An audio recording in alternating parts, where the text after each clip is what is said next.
दिवाली? तेरे जैसे गरीब की दिवाली क्या होगी? तेल खरीदने के भी पैसे नहीं होंगे। सूरज की पहली किरण जैसे ही मिट्टी के खेतों को चूमती है, एक छोटे से गांव सोनपुर में हरिया नाम का किसान अपने फटे पुराने कपड़ों में हल खेत में जोतता है। उसके चेहरे पर गरीबी की लकीरें साफ झलकती हैं, मगर उसकी आंखों में मेहनत और उम्मीद की चमक अब भी बाकी है।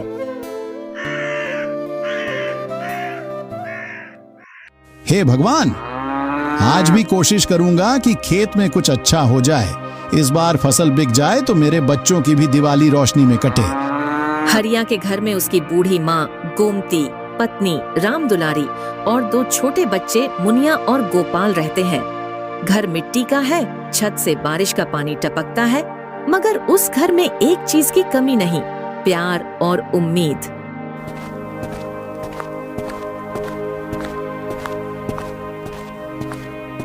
हरिया खेत से लौटते हुए चौपाल से गुजरता है। वहाँ गांव के कुछ अमीर लोग बैठे होते हैं, सेठ मोहनलाल, उसका बेटा लल्लन और 2-3 गांव वाले, जो हरिया का मजाक उड़ाने में हमेशा आगे रहते हैं। अरे हरिया, फिर आज खाली हाथ लौट आया क्या? खेत तो सूख चुके हैं, तू अब तक मेहनत क्यों कर रहा है रे? बापू, इसको बोलो, ये किसान नहीं, फालतू सपने देखने वाला आदमी है। दिवाली आ रही है, सब मिठाई खरीद रहे हैं और ये बेचारा अब भी मिट्टी जोत रहा है। हंसो सेठ जी, मिट्टी तो आपकी भी वही है, बस मैं उसे जोतता हूँ और आप उसे बेचते हो। भीड़ कुछ पल को चुप हो जाती है, मगर फिर भी अमीरों की हंसी हरिया के दिल में कांटे जैसी चुभती है। वो बिना जवाब दिए अपने घर की तरफ बढ़ जाता है।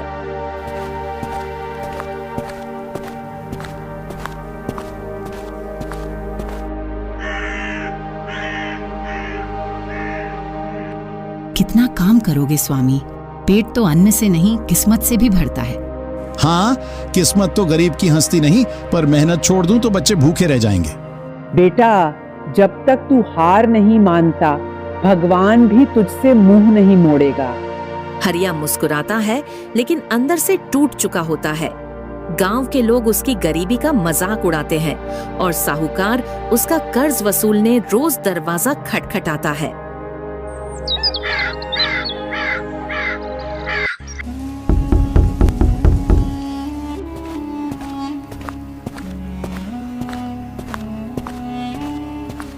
हरिया, 2 महीने हो गए, ब्याज बढ़ता जा रहा है। अब तक पैसा नहीं दिया तो खेत पर कब्जा कर लूंगा।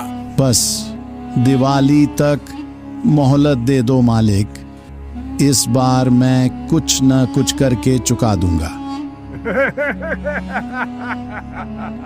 दिवाली? तेरे जैसे गरीब की दिवाली क्या होगी? तेल खरीदने के भी पैसे नहीं होंगे। बंसीलाल हंसते हुए चला जाता है, लेकिन हरिया की आंखों में आंसू आ जाते हैं। वो चुपचाप आसमान की तरफ देखता है, शायद ऊपर वाला सुन ले। रात की नींद हरिया के हिस्से में कहाँ आती थी? साहूकार की धमकी, बच्चों की आंखों में उम्मीद और मिट्टी की गंध, सब कुछ उसे अंदर तक झकझोर देते हैं। पर जब सूरज उगता है तो हरिया फिर अपने हल के साथ खेत में निकल पड़ता है। आज जो भी होगा भगवान के भरोसे, बस एक बार धरती माता साथ दे दे। सारी सुबह वो बिना रुके काम करता रहा। पसीना मिट्टी में घुल गया, जैसे उसका दर्द जमीन ने अपने अंदर समा लिया हो। लेकिन तभी अचानक पास के खेत से आवाज आई। अरे हरिया, तू अब भी मेहनत कर रहा है। कल दिवाली है और तेरे घर में एक दिया जलाने का तेल भी नहीं होगा। तेल नहीं है, पर उम्मीद है, वही रोशनी करेगी मेरे घर में। हरिया का ये जवाब सुनकर सब कुछ पल भर को शांत हो गए, लेकिन हंसी फिर भी थमी नहीं। किसान की गरीबी लोगों के लिए मजाक थी, मगर हरिया के लिए वो उसकी इज्जत का सवाल बन चुकी थी। शाम ढली, आसमान में चांद निकला और गांव में दिवाली की तैयारी शुरू हो गई। हर घर में दिए जल रहे थे, मिठाइयों की खुशबू उड़ रही थी और बच्चों के हंसने की आवाजें चारों ओर थीं। लेकिन हरिया के घर में बस सन्नाटा था। स्वामी, बच्चे पूछ रहे हैं कि हमारे घर में दिवाली क्यों नहीं होती। कह दो बेटा, इस बार दिया नहीं, मेहनत जलेगी, अगले साल असली दिवाली मनाएंगे। बेटा, मेरी उम्र तो निकल गई, पर तेरी मेहनत देखकर दिल डरता है, कहीं टूट मत जाना। हरिया माँ के पैरों में सिर रख देता है। बाहर आसमान में आतिशबाजी चल रही थी, मगर उसके दिल में सिर्फ आग थी, दर्द की आग, हिम्मत की आग।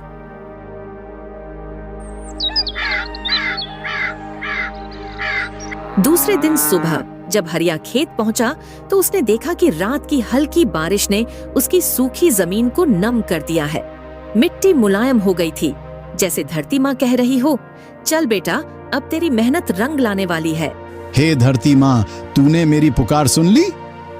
वो झट से काम में लग गया। उसकी मेहनत देखकर गांव का एक बूढ़ा आदमी नंदू बाबा पास आया।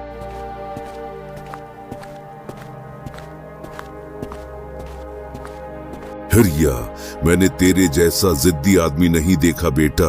बाकी सब हंसते हैं, पर तू मिट्टी से प्यार करता है। याद रख, मिट्टी कभी अपने बेटे को खाली हाथ नहीं लौटाती। बस यही भरोसा है बाबा। दिन बीतते गए और धीरे धीरे खेतों में हरी फसलें झूमने लगीं। हरिया के खेत से गेहूं की खुशबू उठी, जैसे सालों की मेहनत अब बोल रही हो, देखो, गरीब की मिट्टी ने भी सोना उगाया है।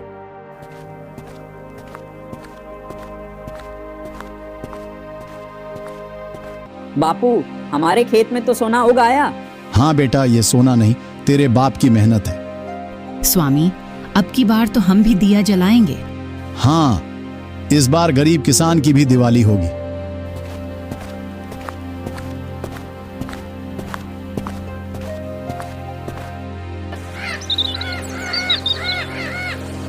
जब फसल पकने लगी तभी वहीं सेठ मोहनलाल खेत पर आ पहुंचा।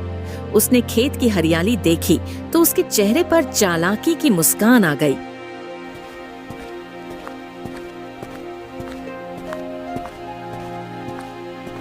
वाह हरिया, अब तो तेरी किस्मत खुल गई है। चल, अब मेरा कर्ज चुका दे। सेठ जी, जब अनाज बेच दूंगा तो सबसे पहले आपका कर्ज चुका दूंगा। कहीं तू सोच तो नहीं रहा कि ये फसल तेरी है? याद रख, जब तक कर्ज नहीं चुकाता, ये खेत मेरा है। हरिया कुछ नहीं बोला, बस अपनी मिट्टी की ओर देखा। वो जानता था अगर इस बार हार गया तो उसके बच्चों का भविष्य अंधेरे में चला जाएगा।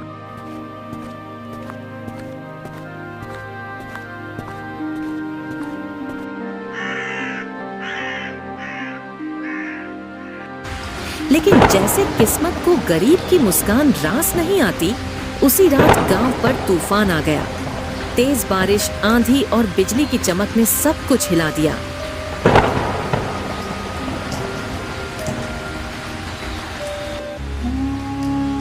स्वामी, बाहर मत जाना। मुझे खेत देखना है, मेरी पूरी मेहनत वहां है। वो दौड़ता हुआ खेत पहुंचा। पानी में डूबे पौधे, टूटी हुई मेढ़ें, सब देखकर उसका दिल बैठ गया। भगवान, ये क्या किया तूने? मेरी एक उम्मीद बची थी, वो भी डूब गई। सुबह जब गांव वाले खेत देखने आए तो सबके चेहरे पर ताना था। देखा, हमने पहले ही कहा था, इसको खेती नहीं आती। अब तो तू पूरा कर्जदार हो गया हरिया, खेत मेरा हुआ।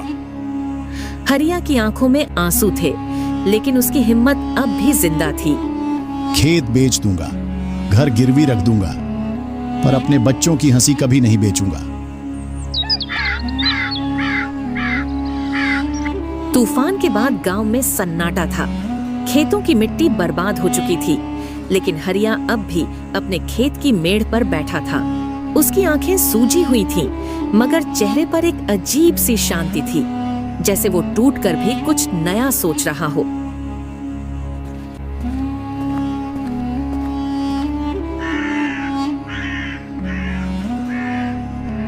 स्वामी, अब क्या करेंगे हम? सब मिट गया। नहीं दुलारी, सब नहीं मिटा। मिट्टी अभी भी जिंदा है। जब तक जमीन है, मेहनत से फसल फिर उगेगी। बेटा, भगवान तुझे आजमा रहा है, लेकिन याद रख, सच्चा किसान कभी हार नहीं मानता।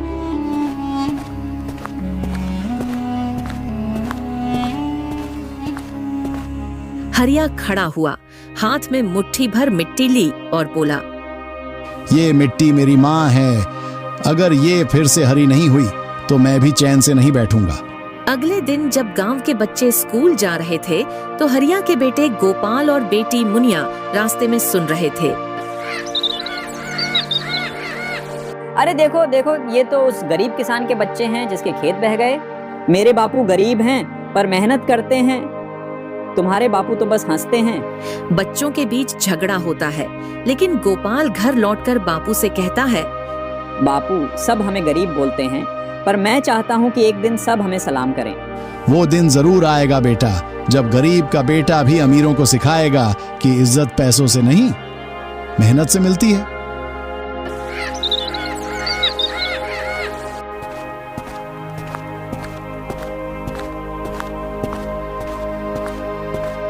शाम को चौपाल पर फिर हरिया और नंदू बाबा बैठे थे। हरिया, तू जानता है क्या, असली फसल वो नहीं जो खेत में उगती है, बल्कि वो है जो दिल में उगती है। हिम्मत, उम्मीद और विश्वास की फसल। बाबा, अब की बार मैं कुछ नया करूंगा, बस भगवान साथ दे। कर बेटा, पूरा गांव तेरा मजाक उड़ाता है, लेकिन एक दिन तेरी मेहनत ही इस गांव का गर्व बनेगी।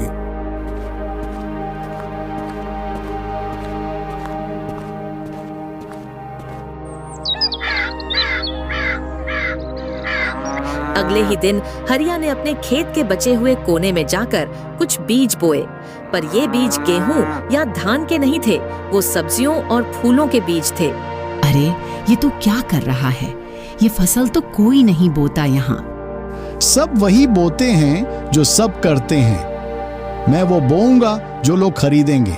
गांव में कोई सब्जी नहीं उगाता, अब मैं उगाऊंगा।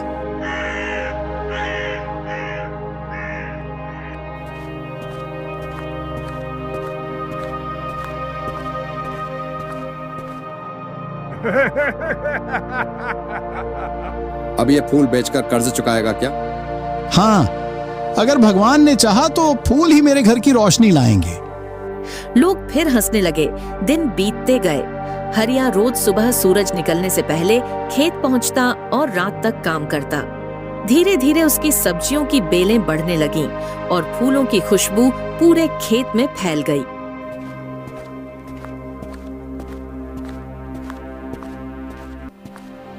बेटा, अब तो तेरे खेत से खुशबू आने लगी है, पहले तो सिर्फ मिट्टी की गंध आती थी।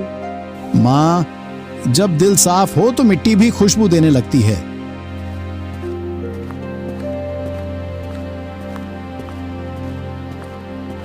एक दिन शहर से एक ट्रक आया। उसमें बैठा आदमी गांव के किसानों से माल खरीदने आया था। वो जब हरिया के खेत पहुंचा तो फूलों की खुशबू से रुक गया।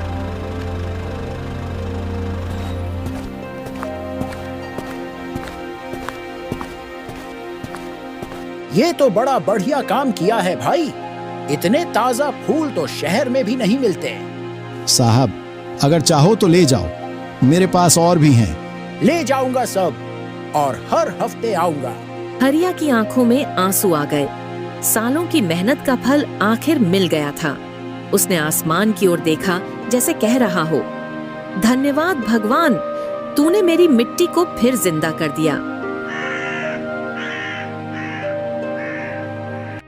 कुछ हफ्तों में हरिया का नाम पूरे इलाके में फैल गया। अब वही लोग जो उसका मजाक उड़ाते थे, उसी से फूल खरीदने आने लगे।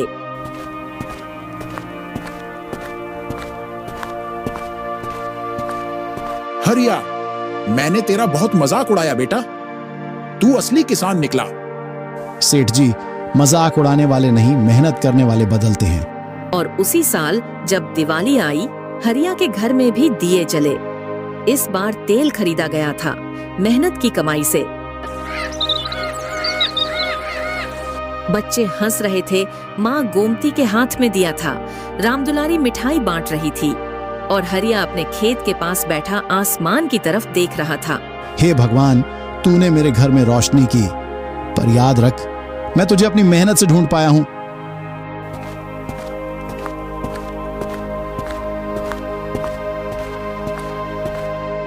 बापू, अब सब कहते हैं हरिया गांव का सबसे बड़ा किसान है। नहीं बेटा, मैं बड़ा नहीं हूं, बस मेहनती हूं, और मेहनत करने वाला कभी गरीब नहीं होता।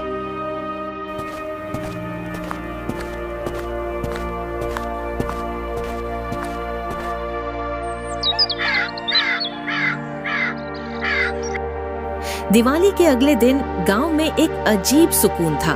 पहली बार चौपाल पर हंसी उड़ाने के बजाय लोग हरिया की बात कर रहे थे। सेठ मोहनलाल, लल्लन और बाकी गांव वाले अब उसे हरिया भाई कहकर बुलाते थे। बापू, हमने हरिया का बहुत मजाक उड़ाया था, लेकिन देखो अब उसी ने हमारे गांव को मशहूर कर दिया। जिस मिट्टी को हम बेकार समझते थे उसी ने हमें शर्मिंदा कर दिया। अब हरिया न सिर्फ अपनी फसल बेचता था, बल्कि गांव के दूसरे किसानों को भी सिखाने लगा कि कैसे कम जमीन में ज्यादा उगाया जाए। उसने गांव में एक छोटी सी किसान समिति बनाई, जिसमें हर गरीब किसान जुड़ सका।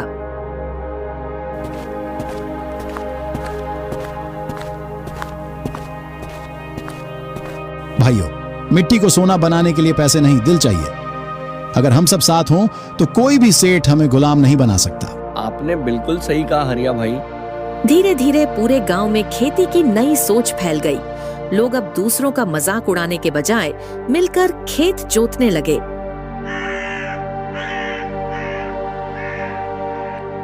एक शाम हरिया की माँ गोमती आंगन में बैठी थी, हाथ में दिया लिए। उसने आसमान की ओर देखा और मुस्कुराई। बेटा, तूने मेरा सपना पूरा कर दिया। अब इस मिट्टी को तूने फिर से जिंदा कर दिया है। नहीं अम्मा, ये तेरी दुआ थी जिसने मिट्टी को फलने दिया। याद रख बेटा, अमीर वो नहीं जो पैसे वाला है, बल्कि वो जो सबको रोशनी बांट दे। अब तू वही रोशनी बन गया है। गोमती माँ के शब्द जैसे भगवान का आशीर्वाद थे। हरिया के दिल में एक नई जिम्मेदारी जाग उठी। अब वो सिर्फ अपने परिवार के लिए नहीं, बल्कि पूरे गांव के लिए मेहनत करेगा। कुछ दिन बाद सेठ मोहनलाल खुद हरिया के घर आया। उसने अपनी पगड़ी उतारी और हरिया के पैरों में रख दी।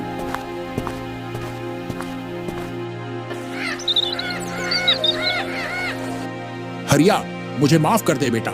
मैंने तुझे ताना मारा, अपमान किया, तेरे खेत छीनने की कोशिश की, पर तूने मेहनत से हमें सिखा दिया कि इज्जत विरासत में नहीं, कर्म से मिलती है। सेठ जी, मिट्टी किसी से बदला नहीं लेती, वो बस अपने बेटे को अपनाती है। आप भी इसी मिट्टी के हैं, चलिए साथ मिलकर इसे और बेहतर बनाते हैं। सेठ मोहनलाल की आंखें नम हो गईं। उसे पहली बार समझ आया, गरीब होने का मतलब कमजोर होना नहीं होता।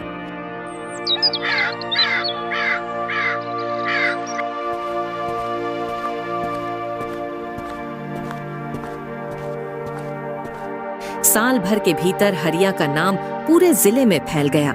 लोग उसे हरिया किसान गुरु कहने लगे। शहर से अधिकारी आए, मीडिया ने खबर छापी। जिसने मिट्टी से फूल उगाए, उसी ने उम्मीद भी उगाई। हरिया जी, आपको कैसा लगता है जब लोग आपको अब सम्मान देते हैं? सम्मान तो भगवान का होता है सर जी। मैं तो बस वही करता हूँ जो मिट्टी सिखाती है, गिरो उठो फिर उगो। एक साल बाद वही दिवाली आई। जिस दिन पहले हरिया के घर अंधेरा था, अब पूरे गांव में रोशनी थी। गांव के बच्चे मिठाई बांट रहे थे और हर घर में हरिया के फूलों के हार लगे थे।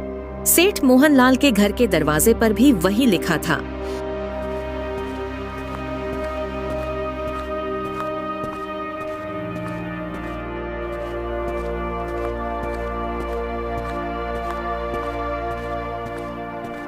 बापू, इस बार तो पूरे गांव ने आपके फूलों से दिवाली मनाई है।